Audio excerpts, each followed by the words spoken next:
প্রিয় শিক্ষার্থীরা, এবার আমরা ষষ্ঠ শ্রেণীর একটি সৃজনশীল উদাহরণ 10 সৃজনশীলটা আছে, আমরা এই সৃজনশীলটার সমাধান করব। এখানে বলা হচ্ছে শিহাব একটি দোকান থেকে 6টি কলম কিনে। শিহাব একজন স্টুডেন্ট, যে কোনো একটি দোকানে গেল, দোকানে গিয়ে 6টি কলম কিনলো এবং দোকানদারকে সে 50 টাকার একটি নোট দিল। দোকানদার তাকে 20 টাকা ফেরত দিল। দোকানদার তাকে 20 টাকা ফেরত দিল।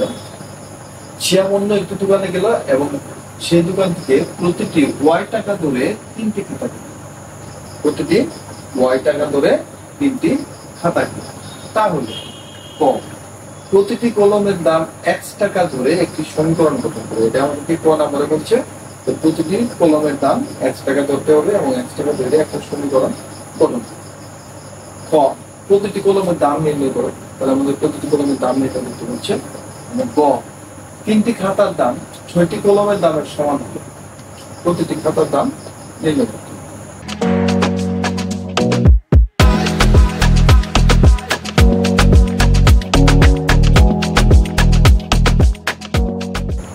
তো আমরা শুরু করতেছি। প্রথমে ক নাম্বার সমস্যাটির সমাধান করব। এখানে ক নম্বরে বলা হয়েছে প্রতিটি কলমের দাম x টাকা ধরে একটি সমীকরণ গঠন করা। আমাদেরকে বলা হয়েছে সে দোকান থেকে 6টি কলম কিনেছে। তার মানে সমাধান যদি আমরা করি, একটি কলমের দাম x টাকা। এখন শিহাব কয়টি কলম কিনেছে? শিহাব 6টি কলম কিনেছে। কাজে 6টি কলমের দাম 6x টাকা। আবার দোকানদারকে শিহাব দিয়েছে 50 টাকা এবং দোকানদার ফেরত দিয়েছে 20 টাকা। তাহলে আমরা লিখতে পারি শিহাব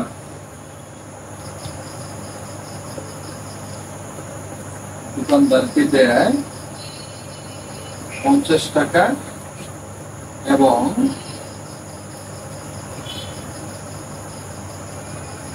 দোকানদার ফেরত দেয় 20 টাকা। তাহলে আমরা যদি এখন সমীকরণটা গঠন করি, সুতরাং সমীকরণটি যদি আমরা গঠন করি তাহলে আমাদেরকে বলছে যে 6টি কলমের অর্থাৎ 6x। তাহলে 6x কি হবে? শিহাব দিয়েছে 50 টাকা আর দোকানদার ফেরত দিয়েছে 20 টাকা, তাই তো? বা আমরা করতে পারি 6x = 30। এটি হলো আমাদের সমীকরণ। আমরা চাইলে এখানে 30 বের করে নিতে পারতাম, কিন্তু আমরা নিচে এটা করে দিই। তাহলে আমাদের কোন নাম্বার চলে গেল? আমাদেরকে সমীকরণ গঠন করতে বলছে, আমরা সমীকরণটা গঠন করে দিয়েছি। আমরা এখানে লিখতে পারি, সুতরাং সমীকরণ 6x = 30।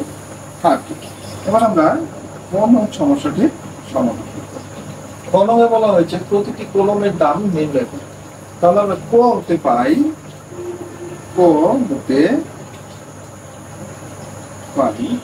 আমরা কি পেয়েছি? 6x = 30 বা x এর মান যদি আমরা নির্ণয় করি, 6 এখানে গুণন আকারে আছে, এই পাশে গেলে আমাদের কি হবে? ভাগ। সুতরাং x = 6, 30 আমাদের যায় 5। তবে x আমরা কি ধরেছিলাম? x ধরেছিলাম আমরা একটি কলমের দাম। অর্থাৎ এখানে উদ্দীপকটাও কিন্তু দেয়া আছে যে প্রতিটি কলমের দাম x টাকা। সুতরাং আমাদের প্রতিটি কলমের দাম আসলে কত? 5 টাকা। তাহলে আমরা দেখে দিই, যেটা আমাদের চেয়েছে প্রতিটি কলমের দাম নির্ণয় করতে। সুতরাং প্রতিটি কলমের দাম 5 টাকা। ঠিক আছে, আশা করি কোন সমস্যা হবে না। আমরা এখন গ নং সমস্যাটির সমাধান করব, যেখানে গ নং বলা হয়েছে যে 3টি খাতার দাম 6টি কলমের দামের সমান হলে প্রতিটি খাতার দাম নির্ণয় করো। আমাদেরকে ক হতে আমরা পেয়েছি প্রতিটি কলমের দাম 5 টাকা। সুতরাং এখানে কয়টি কলম আছে? 6টি কলম। তাহলে আমরা লিখি ক হতে পাই একটি, প্রতিটি বলতে একটি, একটি কলমের দাম 5 টাকা। কলম কয়টি? 6টি। সুতরাং 6টি কলমের দাম 6 × 5 টাকা সমান 30 টাকা। 6টি কলমের দাম পেলাম আমরা কত? 30 টাকা। এখন উদ্দীপকে বলা হয়েছে যে শিহাব অন্য একটি দোকান থেকে প্রতিটি ওয়াই টাকা ধরে 3টি খাতা কিনছে। আবার এখানে বলে দিচ্ছে যে 3টি খাতার দাম 6টি কলমের দামের সমান। তাহলে আমরা উদ্দীপক হতে পাই, উদ্দীপক হতে পাই একটি খাতার দাম ওয়াই টাকা। সুতরাং কয়টি খাতা? 3টি খাতা। এই 3টি খাতার দাম 3y টাকা। এখন আমরা পেলাম উদ্দীপক অনুযায়ী পেলাম 3টি খাতার দাম হলো 3y। আবার গ নাম্বারে বলেছে যে 3টি খাতার দাম সমান 6টি কলমের দাম। আমরা 6টি কলমের দাম পেয়েছি 30 টাকা। তাহলে কথা কি এটা দাঁড়ায় না যে 3y = 30? অর্থাৎ 3টি খাতার দাম আমরা পেলাম 3y টাকা এবং 6টি কলমের দাম আমরা পেলাম 30 টাকা। শর্ত মতে তাহলে আমরা লিখতেই পারি, শর্ত মতে 3y = 30 বা 3 সাথে y এখানে গুণন আকারে আছে, কাজে আমরা যদি y এর মান বের করতে চাই 3টা এই পাশে যায় আর বা y = 30 আর 3। সুতরাং y = কত আসলো? 10। অর্থাৎ আমাদের প্রতিটি খাতার দাম হলো 10 টাকা। সুতরাং